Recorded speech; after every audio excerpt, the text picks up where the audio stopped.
না, আসলে ঘটনা হলো আমি তো অসুস্থ ছিলাম, আমি ঢাকা ছিলাম। ঢাকা আসার পথে শুনলাম যে এখানে একটা মারামারি হচ্ছে। পরে জানতে পারলাম জয়ের কাছ থেকে, আমি নিজে শুনলাম ঘটনা কি জন্য ঘটনা ঘটেছে।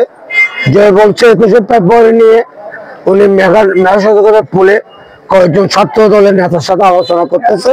এ সময় আওয়ামী লীগ সন্ত্রাসীদের এখানে ওদেরকে বলছে তোমরা কি আলোচনা করতেছো। আওয়ামী লীগ আমলে তো ভালো ছিল, আওয়ামী লীগ শেখ হাসিনা সব তো ভালো করছে এ নিয়ে জয়কে নিয়ে বাড়াবাড়ি শুরু হয়েছে। এক পর্যায়ে পাবলিক আসে, ওকে দুই পক্ষকে বিদায় করে দিল। তারপর জয় এখানে আসে, আমাদের বিএনপির অফিসের সামনে আসে 21শে ফেব্রুয়ারি নিয়ে আলোচনা করার জন্য, রাত্রির পুল দেওয়ার জন্য, শহীদ মিনারে যাওয়ার জন্য আলোচনা করতেছে।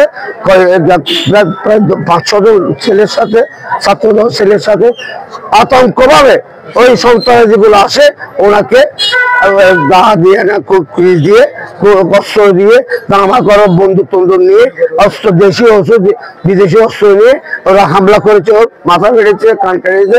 আর এতটুকু দর্শক যদি না থাকতো তাহলে উনি মৃত্যু সজ্জিয়ে যেত। এবং আমাদের বিএনপির অফিস ভাঙচুর করেছে, ওখান থেকে 2,80,000 টাকা নিয়ে এসেছে, ল্যাপটপ নিয়ে গিয়েছে,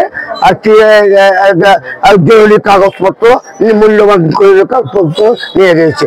এসবের পর আমি তীব্র নির্দেশনা জানাই, অতি সত্ত্বর ওদেরকে গ্রেফতার করে আইনে আওতা করে এই আওয়ামী লীগ সন্ত্রাসীদেরকে বিচার করার জন্য সরকারের কাছে অনুরোধ জানাচ্ছি, দাবি জানাচ্ছি এবং তীব্র নির্দেশনা জানাচ্ছি।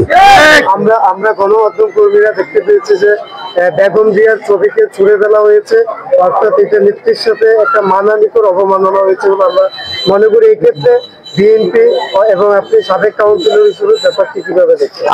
আমরা তো এটা ঘৃণার চোখে দেখতে চাই। বেগম জিয়ার দেশের প্রত্যেকটা জনগণের এটা হলো বেগম জিয়ার মনের মানুষ। বেগম জিয়াকে আছে মারা, সারা বাংলাদেশকে আছে মারা, এটা ক্ষতি করা। এই জন্য আমরা তীব্র জানাচ্ছি, এর জন্য প্রতিবাদও জানাচ্ছি।